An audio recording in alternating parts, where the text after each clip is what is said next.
Y ahora sí, levanta tus manos y di conmigo: en mi boca está el poder de la vida y de la muerte.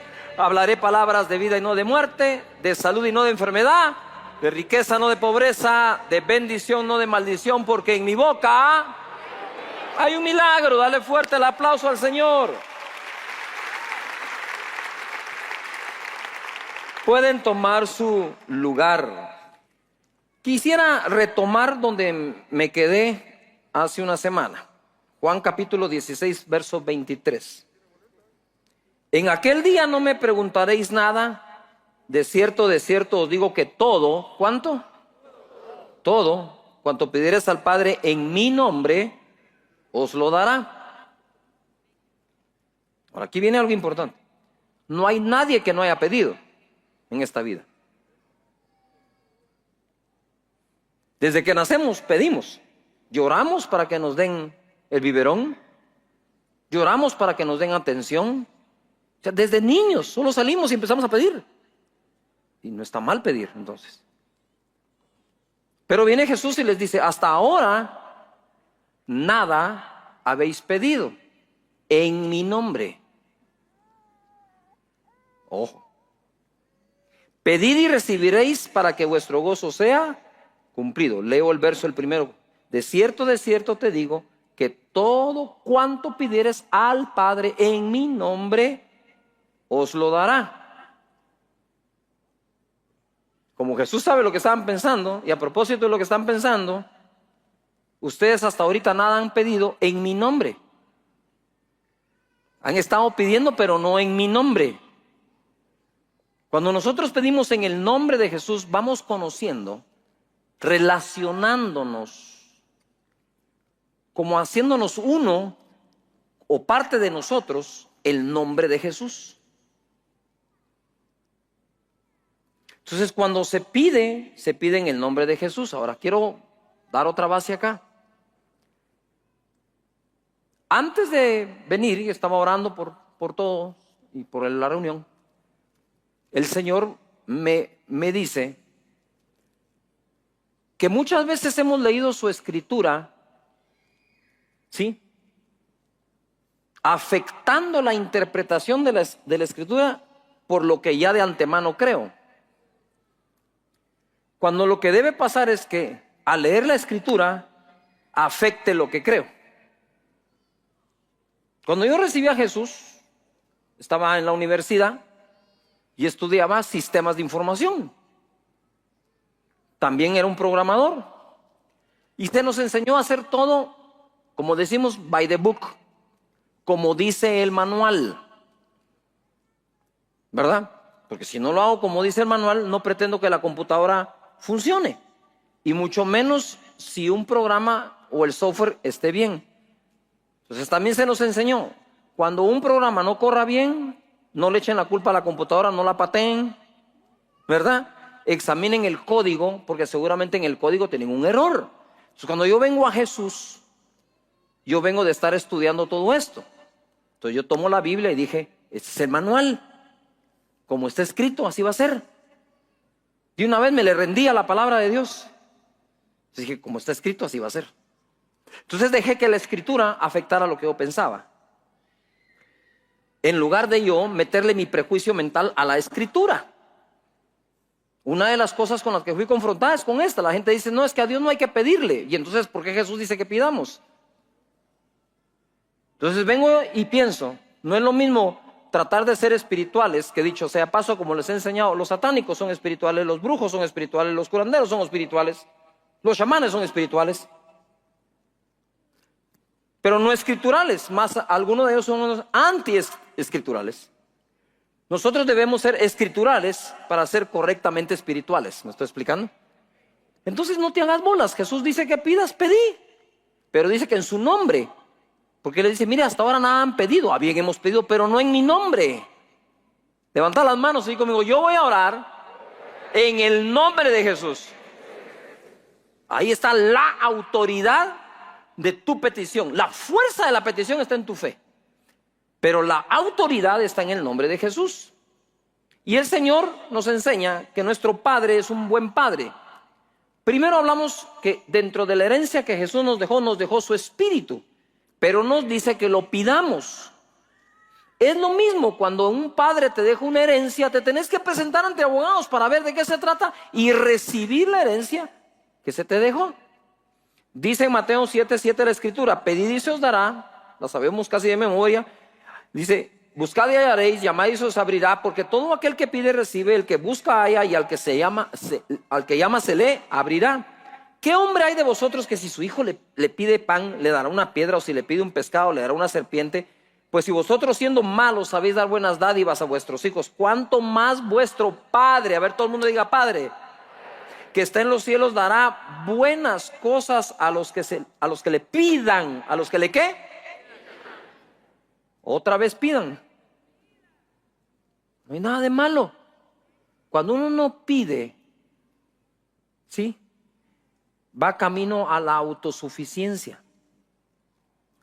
Y Jesús dijo: sin mí no podéis hacer nada. Yujo. Cuando pasamos pruebas de necesidades grandes y profundas, lo único que Dios está es permitiendo eso para volcar nuestro corazón a que confíe en Él y que Él sea el que provea. Una vez compruebo yo eso y no me separo de ello, entro en un estado de confianza continuo para con Dios. Por eso es importante.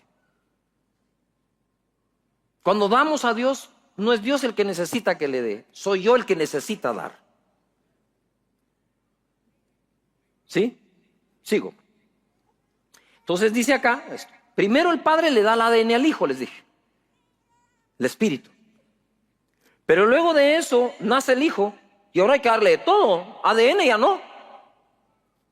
Tú no estás cada fin de semana ADN, ahí te va el ADN. No, tú engendras al niño, se concibe y ahí va el ADN ya. Pero una vez nace, no vive del ADN, vive que tú le compres la cuna, los pañales, la comida. Y entonces viene la gente y dice: es que no hay que ser materialista. Perdóname, pero esto no es materialismo, esto es realidad. Necesitamos las cosas materiales. Si desde que naces. Ahora, si sos tan espiritual, ¿por qué no dejaste en pelota al niño? Pues sí o no. Es que si no se va a necesitar, no se necesita nada, pues. Y déjalo ahí a ver que crezca como pueda. No lo hiciste. Desde ahí tu corazón era darle lo mejor a esa criatura. Y volcás tu corazón al niño. De ahí crece. ¿Cuál es la conversación entre la pareja? ¿Y dónde lo vamos a poner a estudiar? ¿Y en qué colegio? ¿Y cuánto cuesta? ¿Y queda lejos? ¿Y mejor nos cambiamos de casa? No, señores, es una realidad que el ser humano, desde que fue creado y pecó, se tuvo que cubrir con hojas. Y Dios le dio unas vestiduras de la piel de las ovejas. Desde que nacemos y desde que pecamos, las cosas materiales en nuestra vida se hacen necesarias. ¿Cuántos lo reconocen? Para empezar, va. ¿En qué lugar mejor sino en la iglesia y en las escrituras aprender de ello? Dios no te va a enseñar nada malo de esto, te va a enseñar lo bueno de esto. Pues viene Dios y ahora es nuestro Padre, nos da su ADN, su espíritu, y ahora nos quiere dar las buenas cosas, porque dice acá: dará buenas cosas a los que se las piden. De una vez te dice buenas, no cosas. Buenas, en el sentido que son buenas porque no te hacen daño, y en que son buenas porque tienen calidad. Amén. Bueno, pero ahora me meto a esto. Aquí me quedé. Romanos 8:32. Y el que no escatimó ni a su propio Hijo, sino que lo entregó por todos nosotros, ¿cómo no nos dará también con Él todas las cosas? Y es que tiene tanto sentido esto. Es tan de la lógica espiritual de que si Dios entregó a su Hijo, único Hijo, se tomó la molestia de esperar el tiempo adecuado para mandarlo, porque dice la Biblia, y llegado el cumplimiento del tiempo, Dios envió a su Hijo, nacido de mujer, nacido bajo la ley, a fin de redimir a los que estaban bajo la ley, hecho por nosotros maldición, porque está escrito, maldito el que fuere colgado en un madero, para que la bendición de Abraham alcanzase a nosotros, a los gentiles. Y usted dice, se la sabe de memoria. Si esa fue la que me cambió todo, esa escritura. Entonces, viene Jesús y se hace maldición en la cruz, para que esa bendición no sea trasladada, la cual le juró a Abraham. Entonces ahora viene aquí y dice, si ya te di a mi hijo,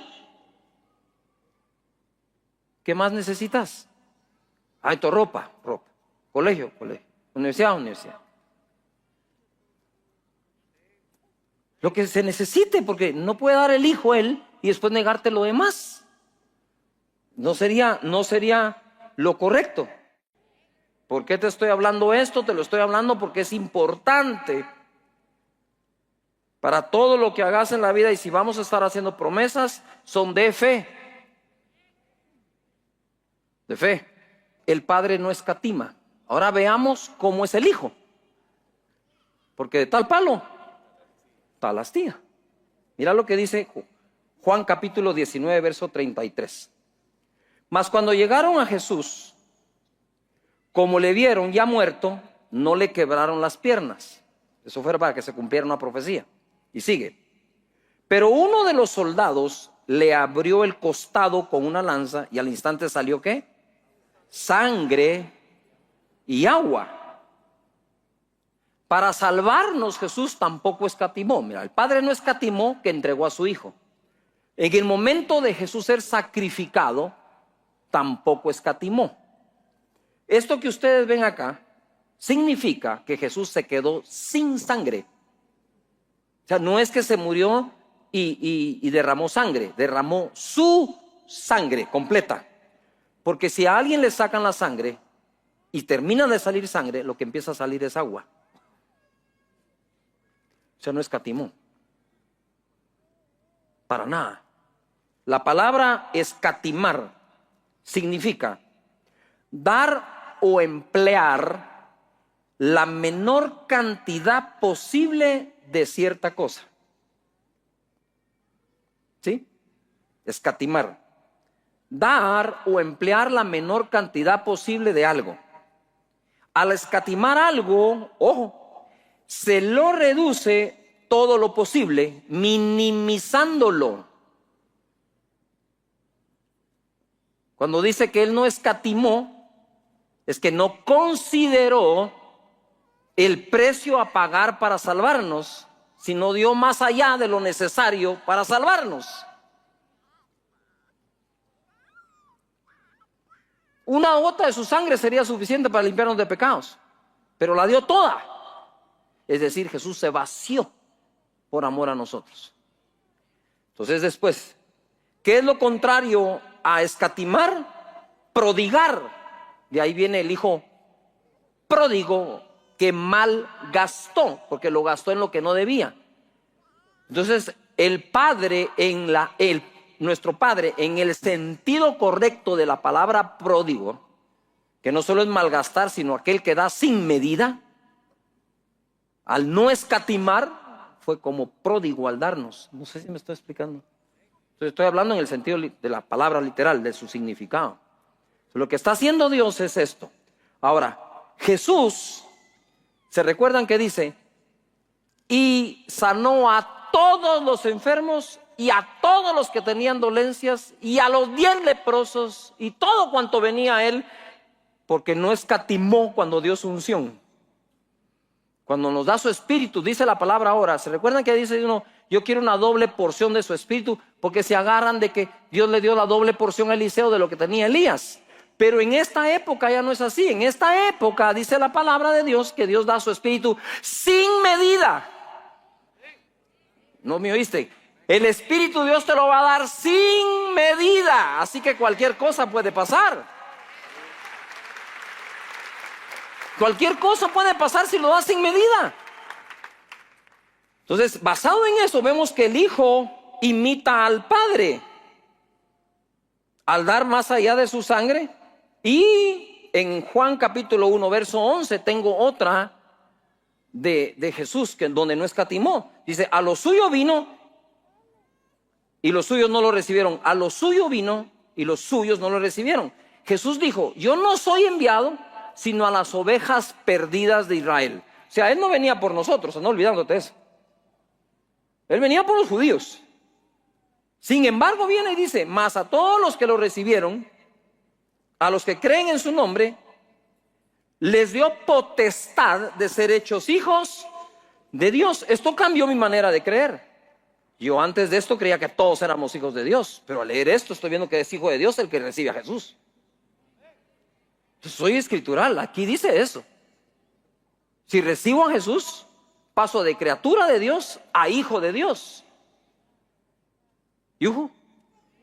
Paso a ser un heredero de Dios y un coheredero con Cristo Jesús. Pero entonces viene Jesús y lo enviaron a los judíos. Y surprise, como dicen, ¿va? Sorpresa para el Padre, no le llevó solo a los judíos, le llevó a los gentiles. Nos llevó a nosotros los guatemaltecos, a los costarricenses, a los mexicanos, a los panameños, a todas las naciones. ¿Por qué? Porque no escatimó para salvar. Dice la palabra de Dios que Él es la propiciación por nuestros pecados, y no solo los nuestros, dice, sino los de todo el mundo. Entonces la gente dice, ay, pastor, no hay que ser ambicioso. Entonces dígaselo a Jesús, porque Él cuando murió, murió por todos. Más ambiciones que eso ya no hay. Lo malo es lo que ambicionas, ¿para qué lo ambicionas? Pero la ambición como tal no es mala. Lo que ambicionas y para qué lo ambicionas puede ser lo malo. O vas a ir a jugar el torneo de tenis no ambicionando la copa. No jugues. ¿Vas a dejar el pellejo por una copa ahí o no? Claro. Todavía están acá. Venís tú y pensás, todos me tienen que comprar un radio a mí. ¿Qué tiene de malo? Si tú lo crees más que los demás, es a vos a los que te los va a dar. Yuhu. Pero Dios viene y hace lo mismo. Vino Dios y creó todo lo que ves, lo creó en 6 días. Ahora, pon atención, los días tampoco existían. Es decir, conforme fue creando también los días. No sé si me estoy explicando. Entonces, en el primer día, lo que se tomó de tiempo, creó una cosa, el segundo día, el tercer día, el cuarto día, el sexto día. Ya creó todo en 6 días. Pero como no se va a quedar conforme con hacer solo lo necesario, crea un séptimo. Y en ese séptimo no creó nada, solo el día.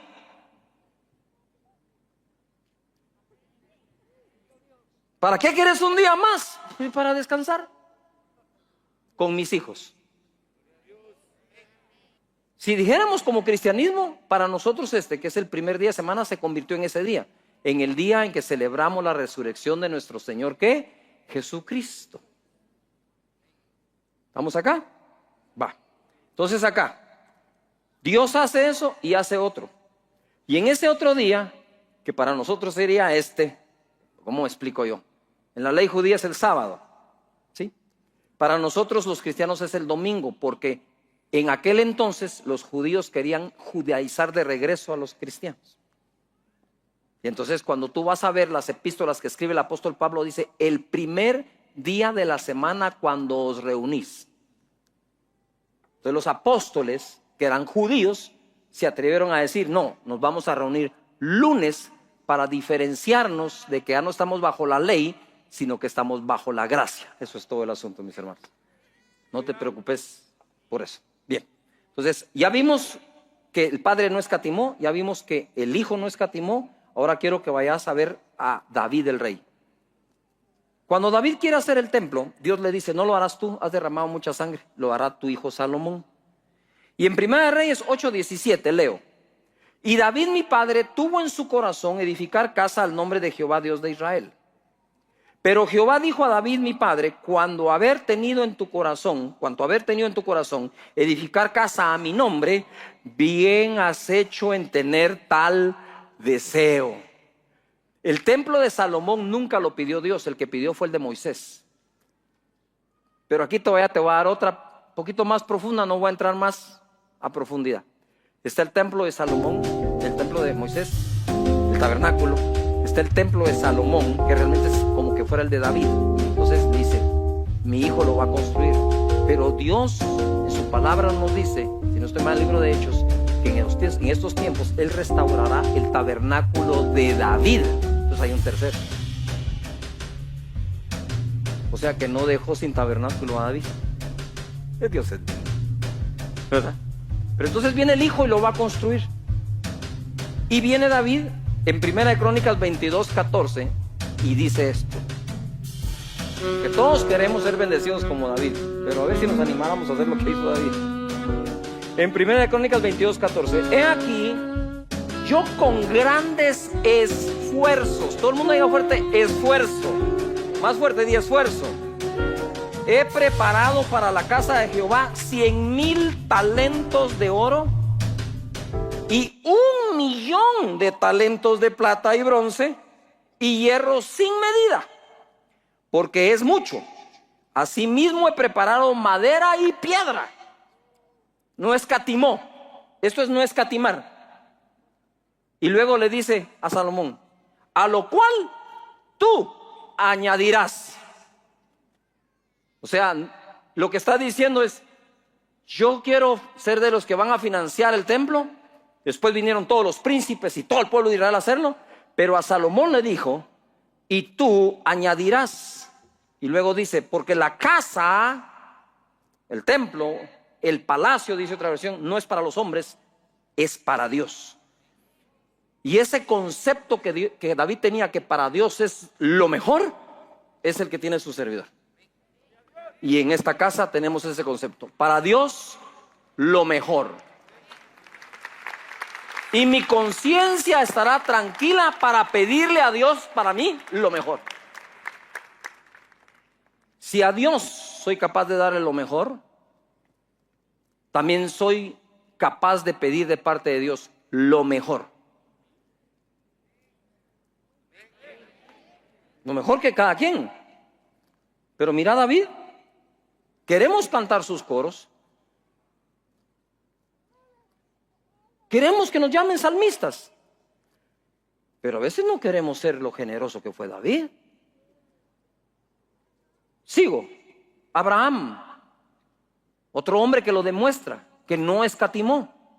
Mira, dice Génesis 22:13. Después de que Dios le dice a Abraham, dame a tu hijo, y pongan atención. Abraham no podía tener hijos. Y se esforzó de esperanza contra esperanza y llegó a ser padre de multitudes. Y entonces viene Dios y le da un hijo, Isaac. Y ahora que le da el hijo Isaac, entonces le dice, dame a tu hijo, a tu único hijo. ¿Qué? Abraham no vaciló, lo tomó, le puso la leña encima, se lo llevó al monte, puso la leña para el sacrificio. Y el otro niño, mira, ¿y para qué la leña? ¿Va? ¿Qué le contestaba Abraham? Cuando está a punto de sacrificarlo, aparece el ángel de Dios. Le dice, Abraham, para. Dios sabe que lo amas. No tenés que hacerlo. Entonces no hay nada que hacer. Eso fue Dios. Pero ¿cómo supo que lo amaba? ¿Supo que Abraham amaba a Dios cuando Abraham le pidió el hijo que no podía tener? ¿O supo Dios que Abraham lo amaba cuando estuvo dispuesto a darle lo que le pidió? Claro, Dios ama al dador. Ya están coincidiendo las escrituras. Ama al dador, alegre. Ahora sigamos acá todos los alegres. No se me asuste. Entonces, después de eso, alzó Abraham sus ojos y miró, y aquí en sus espaldas un carnero trabado en su zarzal por sus cuernos. Y fue Abraham y tomó el carnero y le ofreció en holocausto en lugar de su hijo. Dice que alzó sus ojos y aquí a sus espaldas había un carnero. Pero si yo alzo mis ojos, no miro para atrás, solo que tenga retrovisor. O empezó a buscar.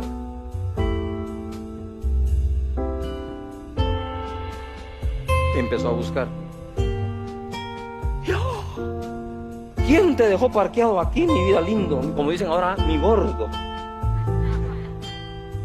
Porque ahora como que todos somos gordos, no sé, ay, mi gordo, y el otro es un flaco de tamaño. Y ahí estaba su gordo. Y digo, te parquearon en buen lugar, a ver, carnero, le digo, vení para acá. Y lo sacrifica en lugar de su hijo. Pregunto, ¿en algún momento Dios le dijo, sacrificame algo en lugar de tu hijo? No.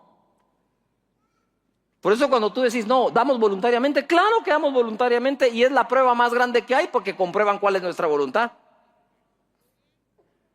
Amén. Entonces dice acá, Jehová provee. Entonces dice Abraham acá, y llamó a Abraham el nombre de aquel lugar, Jehová proveerá. Por tanto se dice hoy, en el monte de Jehová será provisto. ¿Qué hay en el monte de Dios? Provisión. ¿Cómo puede ser posible? Sí, ¿cómo es posible que de estar dispuesto a dar un hijo, lo que Dios promete de regreso es abundancia y multiplicación? ¿Qué relación tiene?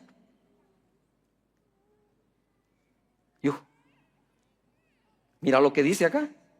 Y dijo, 16, por mí mismo he jurado, dice Jehová, que por cuanto has hecho esto, lo del carnero, y no me has rehusado tu hijo, tu único hijo, de cierto te bendeciré y multiplicaré tu descendencia como las estrellas del cielo, como la arena que está a la orilla del mar, y tu descendencia poseerá las puertas de sus enemigos. Contra nuestra descendencia no hay enemigo que pueda. Dáselo más fuerte a él.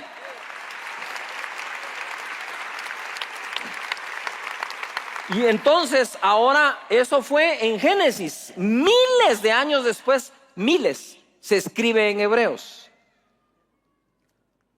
Eso es una enseñanza milenaria. Miles de años después, Hebreos 6:13 dice, porque cuando Dios hizo la promesa a Abraham, no pudiendo jurar por otro mayor, juró por sí mismo diciendo, te bendeciré ¿con qué? Abundancia, y te multiplicaré ¿qué? Grandemente. Y esto fue lo que nos trasladó Jesús en la cruz del Calvario. Así que levanta las manos y digo conmigo, yo estoy bendecido bajo juramento. No puedes dudarlo. ¿Qué más puede hacer Dios? Mira, Dios todo lo hace con su palabra. ¿Con qué hizo los cielos y la tierra? ¿No lo hizo con su palabra? ¿Y con qué bendijo a Abraham? Con su palabra. ¿Y a qué le puso juramento? A una palabra. O sea, el método no se lo puedes cambiar a Dios. Por eso es que él juró.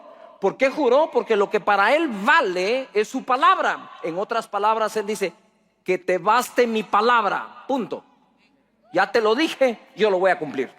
Y si lo dudas, te lo juro. Cosa que nosotros no podemos hacer. Ay, que te voy a hacer un paréntesis. La Biblia dice que no podemos jurar. Que no juremos. Ahora es un dicho de la sociedad, te lo juro. Pero jurar así de corazón, no podemos, dice. Pero ¿por qué Dios sí puede? Si es pecado jurar, ¿por qué Dios jura y no peca? Porque Dios no puede pecar. Él no comió del árbol de la ciencia del bien y el mal. Yujú. Ahora, yo no sé si te sentís así. Ahora, cuando Abraham comenzó con una mano adelante y una mano atrás, hombre. No tenía petate donde caer muerto. ¿Por qué te cuesta a ti creer que Dios te va a levantar con abundancia y te va a multiplicar, si hasta tenés más de lo que Abraham tenía cuando comenzó? Si tenés más de lo que Abraham tenía cuando comenzó, ¿por qué no puedes terminar como Abraham terminó? Es toda la pregunta que tenés que hacerte. Si Abraham pudo, ¿puedo yo? Total, ¿esa es la fe que me dieron o no? Ahora, si yo me dedico a una vida de creerle a Dios como le creyó a Abraham, y aquí te va esta. Todos queremos, ya fuimos bendecidos con la bendición de Abraham. Entonces seamos para con Dios como Abraham fue. Dios le dijo a Abraham, hey Abraham, mi amigo, ¿qué más quieres? ¿Qué otro título podés ostentar a tener en la vida? Apóstol, profeta, maestro, amigo. Dice, Abraham, mi amigo. Es mi amigo. ¿Por qué a los amigos les gusta que le crean? Porque cuando uno le dice algo a alguien, dice, vos, mira, parece que no me conoces, le dice uno, o no. Parece que no me conoces. ¿Cuándo te he fallado? No, lo que te he dicho te lo he cumplido. Sí, aguantame, teneme paciencia. Pero Dios, que interpuso la muerte de su hijo en medio, que puso juramento, que no le creamos. Ahí sí no me suena muy bien la onda.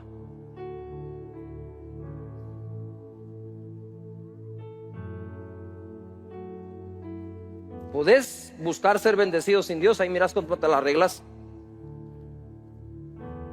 Pero la bendición viene de Dios.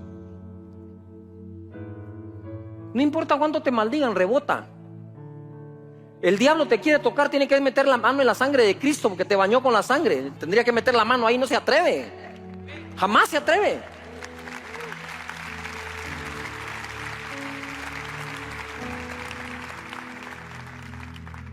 Para de hablar de las cosas malas que te pasan porque le estás dando mucho crédito al diablo.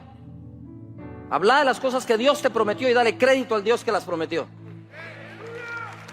De eso habla. Que sea tu conversación llena de bendición.